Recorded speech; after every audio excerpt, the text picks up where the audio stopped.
Hi, we're here again to read Sealed with a Kiss by Pixie Chica.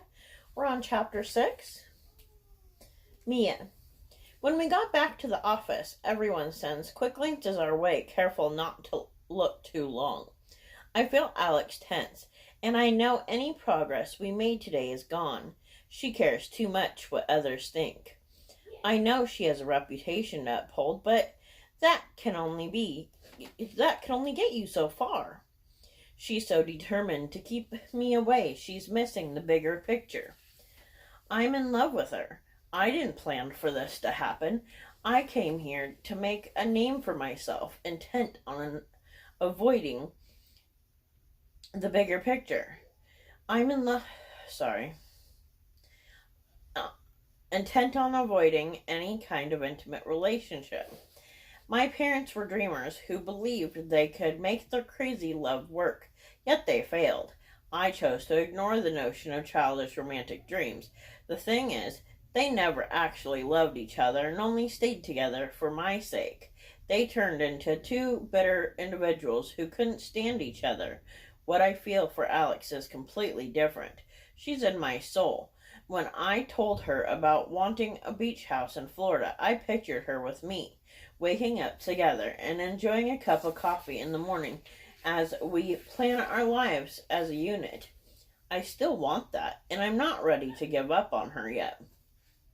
I do admit I was insanely jealous at the slutty hostess, but Alex put her in her place. We're meant to be. I know we are. I just need her to let down her guard, but that's easier said than done.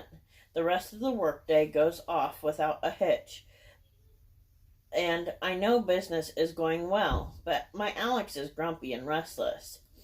It's well after 9 in the evening when I make my way to Alex's office. I knock on the door and let myself in, finding her working on her computer. If things go my way, I'll be stopping these long nights of hers. I send up a special thanks to my dad for teaching me about cars because a couple loose cables later, my foolproof plan is in motion. Hey, I'm sorry to bother, but I can't seem to get my car to start, and I seem to have lost my phone in this damn place. I'd call Amy, but I don't know her number by heart. Do you think you could order an Uber for me? Alex's eyes darken at Amy's name. I thought I told you to stay away from her. She's one of the only people I know here, other than Jessica and Robin. They left earlier and were very lovey-dovey, so I don't want to interrupt their night. You can always count on me, Mia. We're friends after all. I smile innocently while my mind is screaming checkmate. That's true. I just hate to be a bother. If you could schedule that for me, I'd be forever grateful. I'll wait outside. No sooner are the words out of my mouth before she's standing. No way! I don't trust those things. I'll take you home. I've done enough and have to leave here early anyway. I need to call it a night.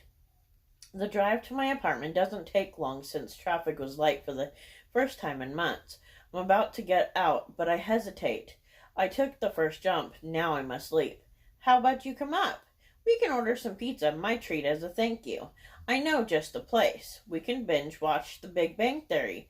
I have a guest room you can use if you don't mind taking me to work in the morning. I say it all at once before I can second guess myself. I'm not sure that'd be appropriate, is what she says, but she's fighting her own desires. I thought we were friends. It's the least I can do since I interrupted your evening. You also have that long meeting with Mr. Beaumont tomorrow, and we could strategize over dinner. I'll even make you breakfast. That seems to ease her resistance. We are just friends, so I guess it's okay. And this could be a business meeting. It's settled. By the way, I love that show. Sheldon is the best. We both say bazinga at the same time and laugh like idiots. God, I love this woman. It's nice to see her relax and be herself for more than 2 minutes. After inhaling 3 slices of best pizza in town, I'm stuffed. I make us hot chocolate and we sit on the couch. After 4 episodes, we've gotten comfortable My head is resting on her shoulder and her arm is wrapped around me. We're snuggled under my blanket and I can't stop the feeling passing through me. This woman is my future. How can she not see how wonderful we can be together? This is how I want all my nights to end. It doesn't take long for her to fall asleep, and I carefully untangle myself and recline her part of the couch. I don't dare wake her, but I give myself a moment to take her in. She's had my heart since the beginning, and having her in my place, wearing my PJs, is seriously fucking with me. After I turn a few lights off, I make my way back to her and place my head on her lap. Hours later, I stir after the best sleep of my life and check the time. Shit. We have to start moving. It's already 6 a.m. I take a quick shower, then start breakfast. I don't cook a lot because I mostly burnt everything, but this meal is my forte. As I'm plating our food, Alex strolls into the small kitchen. My apartment isn't big, but it is mine. Well, my grandmother's. She had it before everything became so freaking expensive and said I was welcome to use it for however long I decided to play city girl. I won't be here forever, but I'm thankful for the opportunity to find my own path. Oh my god, what is that smell? It's like a little piece of heaven. It's French toast and bacon, one of the few recipes I don't burn, I say proudly. I'll have to make you dinner one of these days. I'm actually a good cook. She takes her cup of coffee and moans at the taste. Fuck, it's cafe con leche. I haven't had a cup in ages. There's nothing like it, especially when you pair it with tostadas. OMG, yes! I haven't had any since I left Florida. I used to drive to Tampa for it. That and the damn pastelitos, I swear, they all went to my ass. And what an ass it is, Alex says before covering her mouth. Shit, I'm sorry. I can't help but laugh. She finally said what was on her mind, and it's nice hearing that she admires my body, sorry. Girl, stop it. We're friends. I won't take offense. I try to play it off because I can't have her go running so quickly. Well, friend, you are very gifted in that department. Please, you're the one with the rock-hard abs that have all the women in the office giving you goo-goo eyes. She gives me a bewildered look and asks, what the hell are you talking about? It's adorable how little she knows about office gossip. Miss Santiago, let me school you. You're a snack and a half, the sex goddess, and I'll admit, I had something to do with that last one. You're also, and I'm quoting Mrs. Johnson here, the little old lady in accounting, a hell of a sexy woman. If I was younger and not married, I'd switch to the other team. So yeah, I may have a nice ass, but you have the total package. She rolls her eyes and says, her husband would murder me, but even so, if she was younger, I wouldn't be able to handle her wild ass. I remember how she acted at Courtney's bachelorette party. She was quite handsy with the strippers. My jaw drops. No way! I can't even. I so want to be her when I grow up. I bet you'll be all over them, just like her, Alex replies, her jaw clenching with every word. Nah, I'll just let you strip for me, I respond with an innocent smile. You're playing with fire, Ms. Cardoza. I can't help but laugh at her attitude change. Don't worry, Alex. I'm just messing with you. No need to get all proper or offended. I got it. You and I will never happen. The last part comes out with more bite than intended, but I'm frustrated. It doesn't take long to finish eating and head out. Once there, we go back to being professional, and I fix my car, though I tell her someone came and took care of it. That night, I invite her over again, and she accepts. It isn't long before it becomes a routine. The friend zone isn't as bad as I thought it would be. 2 weeks pass before I know it, and we've started leaving work together and sharing dinners over at my place. Her resistance is slowly dissipating. What I've enjoyed the most is Alex opening up to me about her past. Being so alone couldn't have been easy. I didn't have the perfect parents, but at least I knew I was loved. Our cuddling sessions have become longer, and I'm in heaven when she forgets the world. In the dead of the night, she tells me about her dreams and fears. The more time we spend together, the more I know I'm at risk of getting my heart broken. I don't think I could deal with Alex finding someone else. I've never been at her condo until now, and it's nothing like I envisioned. Though it's cozy and small, she admitted it's the first one she could buy on her own and refuses to give it up. The best part was, I have no choice but to sleep in the same bed as her. I didn't make a big deal about it and acted like I had sleepovers with the love of my life on a daily basis. We cuddled and fell asleep almost instantly. I'm not sure what woke me up, but I've been staring at her and watching her breathe for the last hour. She looks so peaceful. Of course, nature comes calling, and I curse myself for needing to get up. I slowly maneuver so I can loosen her hold on me, and I make it, but then she turns and lays on top of me. Mia, you feel so good.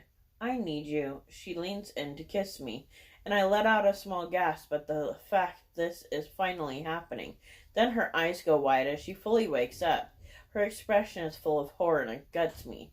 Then she hurriedly climbs off as I'm about to bite her. My heart is dying. Shit, shit, shit. What the fuck did I just do? She's pacing and I'm still so shocked. I'm having a hard time focusing. Baby, calm down. I tell her, my own anxiety starting to climb. Do not call me that. We weren't supposed to cross this line. I can't. You're a distraction and I don't do those. Get dressed so I can take you home. Be at the office by 9, and if you care about me at all, you'll keep this between us. I nod and head to the bathroom, but while I'm in there, I order an Uber. There's no way I'm getting in the car with her. I can only take so much, and I'm tired of her constantly denying us. My decision only solidifies when I walk into the kitchen and she acts as if I'm contagious and needs to stay away from me at all costs. When she goes into the bathroom, I slip out. If it's the last thing I do, I'll forget this woman. My heart may break, but she's pushed me away for the last time. I take one last look at her place before moving to the sidewalk to wait for my ride. Damn it, Mia. How did you get this deep? I wiped a single tear from my eye, determined not to shed another over her. I don't know why I agreed to this stupid date. A part of my heart broke into a million pieces last week. Glancing in a shop window, I take a steadying breath. The little black dress I've wanted to wear since moving here reflecting back at me, yet all I want to do is rip it in half. Alex had been an exercise in avoidance. The morning after what I now reference as the incident, I spoke to Jessica. I was determined to leave, and wanted to thank her for the opportunity. Unfortunately, I had signed an agreement and I'm obligated to stay at least 90 days. The company couldn't survive another assistant leaving at such a busy time. Instead, she made me hers and has me running errands so I'm out of the office all day. I'm so grateful because I don't think I could face Alex again for a while. Yesterday, I was in Jessica's office and heard Alex yelling from the other side of the door. Where the fuck is she? Don't keep lying to me. She hasn't stepped foot in here all damn week. If she wants to quit, she needs to do it to my damn face. Who does she think she is? I promise she'll never work another day in this town. I had to stay where I was and hide there for hours. Since then, I've been working from my home or Jessica's. As much as I want to keep up this farce, I don't think I can. Alex was parked outside my apartment for over an hour this morning. I know she's angry and she thinks I'm out to get her, but that's excessive. But how does that lead to my current predicament? Jessica, plain and simple. My poor heart can only take some much rejection. But Jessica set it up and wouldn't take no for an answer. With Valentine's Day approaching, she doesn't want me to be alone. Not that I would care, since I'm swearing off all relationships. But fuck it. She and Robin have been my only true friends, so I can do this for her. Ever the matchmaker, she took it upon herself to call Amy and arrange this. The truth is, I don't like Amy in that way. I get a text from Amy and check my phone. Hey, hot stuff, I'm here. I roll my eyes as I answer with a simple almost stare. Yeah, she'll definitely not be who I spend one of the most romantic days of the year with. I'll stay long enough for a couple drinks, then fake some kind of illness. If truth be told, I probably won't even be in the city by then. I think it's time to go back to Florida. I'll need to talk to Jessica about either finishing my contract in some capacity or breaching it. I'd rather get sued than step another foot in any place Alex might be. I enter and see Amy by the bar and make my way to her.